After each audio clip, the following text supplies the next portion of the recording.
most of it's going to be in writing. Derek, my happiest moment is when I gave birth to you. And my second is when I was honored to pin your police badge on you. I remember you whispering to me, "Don't stick me with it." Derek, I want you to know I have always believed in your innocence, and I will never waver from that. To emphasize the fact that determining the appropriate sentence in any case, and in this case, is a legal analysis. It's applying the rule of law to the facts of an individual and specific case. And that is why, as opposed to trying to being profound here on the record, I prefer that you read the legal analysis that explains how I determined the sentence in this case. I'm not going to attempt to be profound or clever. What the case is, or what the sentence is not based on, is emotion or sympathy.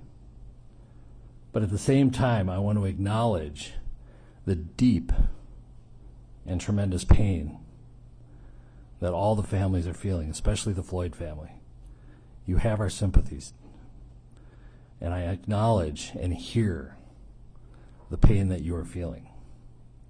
I acknowledge the pain not only of those in this courtroom, but the Floyd family who are outside this courtroom and other members of the community. It has been painful throughout Hennepin County, throughout the state of Minnesota, and even the country. But most importantly, we need to recognize the pain of the Floyd family. I have a 22-page memorandum that is going to be attached to the sentencing order. Mr. Chauvin, as to count 1, based on the verdict of the jury, finding you guilty of unintentional second-degree murder while committing a felony under Minnesota Statute 609.19 subdivision 2, paren 1, it is the judgment of the court that you now stand convicted of that offense.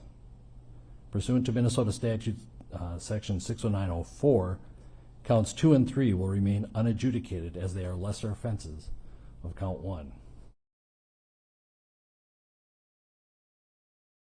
As sentence for count 1, the court commits you to the custody of the Commissioner of Corrections for a period of 270 months. That's 270.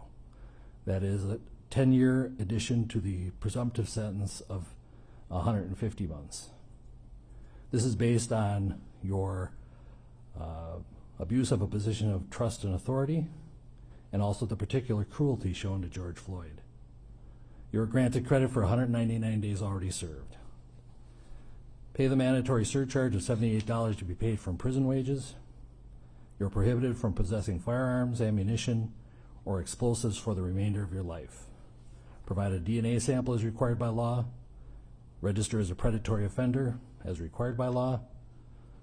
And then you will receive a copy of the order and also the attached memorandum explaining the court's analysis.